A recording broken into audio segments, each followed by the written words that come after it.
They've turned your smartphone into a 24/7 shopping mall and your credit card into a digital leash. And the scary part isn't that you're spending money. It's that you've been programmed to enjoy the very things that are keeping you broke. To understand why Americans are losing money, we have to look past the spreadsheets and into the human brain. We are currently living through the most sophisticated era of consumer psychological warfare in history. From buy now, pay later buttons to algorithmic advertisements that know what you want before you do, the friction between your desire and your bank account has been completely removed. This is the first major leak, the normalization of lifestyle inflation. In previous generations, debt was a dirty word, reserved for a mortgage or a genuine emergency. Today, it's a lifestyle choice. We finance our furniture, our phones, and even our vacations, effectively renting a life we haven't earned yet. This cycle of instant gratification is the primary engine of wealth destruction. When you carry a balance on a credit card, you aren't just paying for the item, you are paying a tax on your future time. If you buy a $1,000 laptop on a card with 22% interest and only pay the minimum, that laptop could end up costing you $2,000 over several years. That is $1,000 of your hard-earned labor that vanished into the pockets of a banking CEO instead of being invested in your retirement. To stop this, we must re-establish the 24-hour rule. Never make a non-essential purchase until a full day has passed. This simple break in the dopamine loop allows your logical brain to override your impulsive desires. Breaking the psychological chains of consumerism is the mandatory first step because you cannot build a fortress on a foundation of shifting sand. Once you stop the impulsive outflow, you can finally address the massive systemic drain that is happening every time the Federal Reserve adjusts a dial, the hidden erosion of your purchasing power. If you put $100 in a shoebox in 1970, it would buy you a high-end suit today. But if you do the same thing now, in 30 years, that $100 might not even buy you a pair of socks. You aren't losing money because you're spending it. You're losing it because you're holding it. Most Americans are raised with the virtuous idea that saving is the ultimate path to safety. We are told to work hard, put money in a savings account, and let it sit there. However, in the modern economy, this safe strategy is actually a guaranteed way to lose wealth. Inflation is not just a rise in prices, it is a decrease in the value of the currency. Think of the US dollar not as a static object, but as a melting ice cube. If the ice melts at 5% per year and your bank gives you 0.1% interest, you are effectively being taxed for being responsible. This is why the middle class feels a constant sense of vertigo. They are doing exactly what they were told to do, yet they are falling further behind the cost of living. The gap between what you earn and what things cost is widening because the money supply has expanded at an unprecedented rate. When more dollars chase the same amount of goods, the price of those goods must go up. This is why saving is no longer enough to survive. To stop this leak, you must move your wealth from currency into money. Currency is what the government prints. Money is an asset that maintains its value over time. Whether it's gold, silver, or more modern digital stores of value, you must have a portion of your net worth in something that cannot be printed out of thin air. By diversifying out of pure cash, you create a hedge against the devaluation of the dollar. But while hedges protect you, they don't necessarily build the kind of generational wealth that changes your family tree. To do that, you have to look at the two titans of American investment, the roof over your head and the companies that run the world. Your home is likely your biggest asset. But if it's taking money out of your pocket every month instead of putting it in, it's actually your biggest liability. And most Americans are one missed paycheck away from realizing their American dream is actually a golden cage. For decades, the standard American path was to buy the biggest house the bank would allow. We were told that real estate always goes up and that a home is the best investment you'll ever make. While real estate is a powerful tool, many Americans are losing money here by being house poor. They buy into the real estate mirage, the idea that a primary residence is an investment. In reality, your primary home is a liability until the day you sell it. It requires taxes, insurance, maintenance, and interest payments. If you are spending 40% or 50% of your take-home pay on a mortgage, you have no dry powder left to invest in assets that actually produce cash flow. To stop losing money in the housing market, you have to change your perspective from consumer to owner. This means looking for house hacking opportunities, buying a duplex and renting out half, or finding a home with an ADU, accessory dwelling unit. This turns your largest expense into a revenue stream. Furthermore, Americans lose money by failing to understand the power of fixed-rate debt in an inflationary environment. If you have a 3% mortgage while inflation is at 6%, the bank is effectively paying you to live in your house because the value of the debt you owe is shrinking faster than the value of the home is rising. However, real estate is a clunky asset. It takes months to buy and sell. If you need liquidity, or if you want to participate in the rapid technological growth of the 21st century, you need a more agile vehicle. This leads us to the stock market, where the greatest wealth creation machine in history is often misunderstood as a dangerous gamble. The reason the average investor fails is because they try to beat the market, while the wealthy investor realizes that simply being the market is the closest thing to a financial superpower that exists. The stock market is often portrayed in movies as a high-stakes world of shouting traders and flashing red lights, leading many Americans to stay on the sidelines out of fear. This fear is expensive.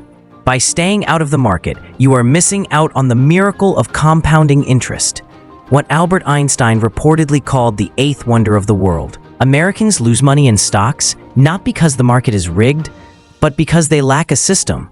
They treat the market like a lottery ticket, buying into meme stocks or speculative pennies, rather than owning the most profitable companies on the planet. To stop the bleed, you must transition from trade-in to investing. The most effective way to stop losing money in the market is to embrace passive indexing. By buying an S&P 500 index fund, you are essentially buying a slice of the 500 largest companies in America. You don't have to guess which company will win. You just bet that America, as a whole, will continue to innovate and grow. This removes the human error of trying to time the market. Most people wait for a crash to buy, but they often end up waiting so long that the market has already surged 20% higher. The cost of waiting for the right time is one of the biggest leaks in the American portfolio. To plug this hole, you need to automate your contributions. Whether the market is at an all-time high or an all-time low, you buy. This strategy, known as dollar cost averaging, ensures that you buy more shares when prices are low and fewer when they are high. But even the best investment strategy can be sabotaged by the silent partner who always takes a cut, the tax man. Understanding the tax leak is the difference between retiring at 55 or working until 75. Most people spend weeks shopping around to save $200 on a new TV.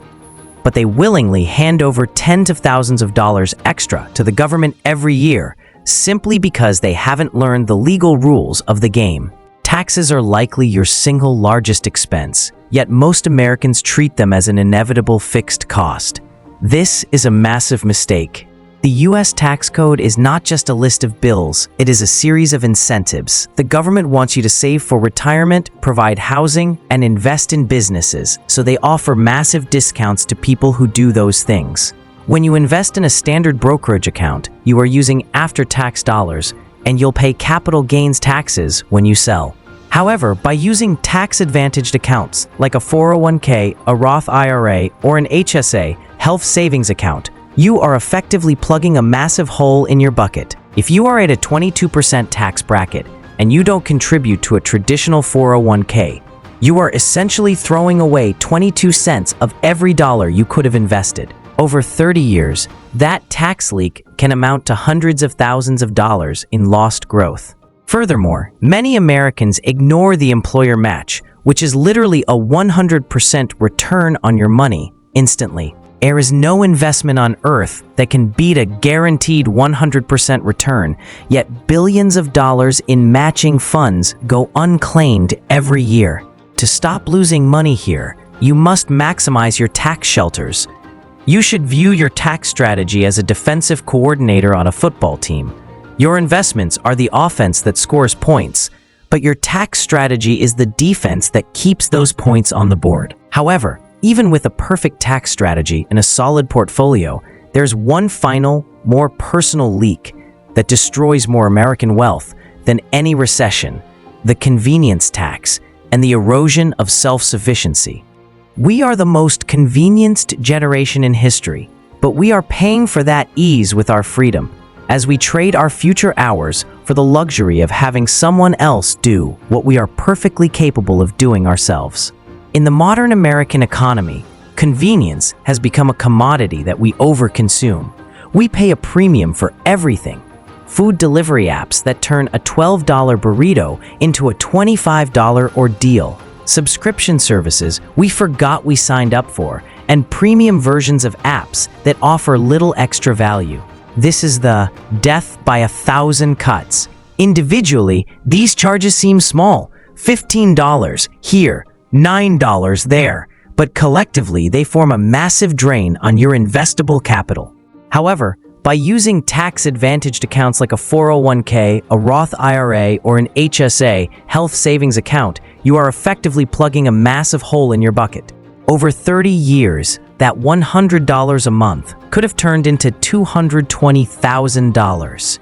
That's the true cost of a streaming service you barely watch. To stop this, you have to conduct a financial audit. Go through your bank statements and look for the recurring leaks. Ask yourself, am I getting $15 of joy out of this every single month, or is this just a habit? We have outsourced our basic life skills, cooking, simple home repairs, basic car maintenance, to pro services, and we pay a massive markup for it. Reclaiming even 20% of your convenience spending and redirecting it into your compounding engine can shave years off your working life. The goal isn't to live like a hermit. The goal is to be intentional. You should spend extravagantly on the things that truly bring you value and cut costs mercilessly on the things that don't. This mindset shift, moving from a passive consumer to an active allocator, is the final piece of the puzzle.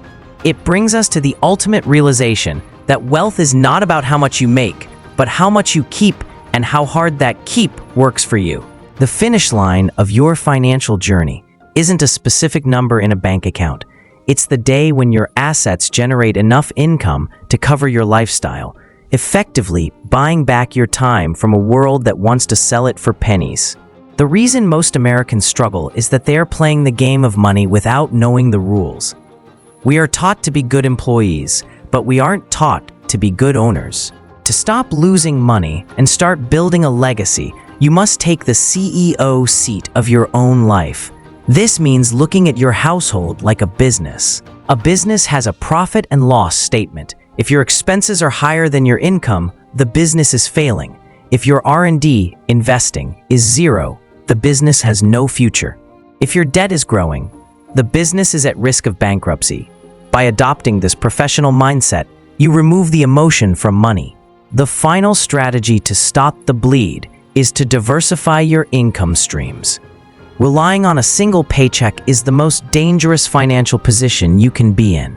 Whether it's a side hustle, dividend stocks, or a small rental property, you need multiple pipes feeding into your reservoir. This creates a margin of safety. When one pipe dries up due to a layoff or a market dip, the others keep the reservoir full. Americans who win aren't just lucky, they are prepared. They understand that inflation is a headwind, debt is a weight, and compounding is a tailwind. They stop fighting the headwind and start building sails that catch the tailwind. This video is your blueprint, but a blueprint is just paper until you start building. Stop the leaks today. Cancel that unused sub. Up your 401k contribution by 1% and stop buying things to impress people you don't even like. The road to wealth is paved with small, boring decisions made consistently over a long period. Your future is not a matter of chance. It's a matter of choice. Take the wheel, plug the holes, and start sailing toward the freedom you deserve.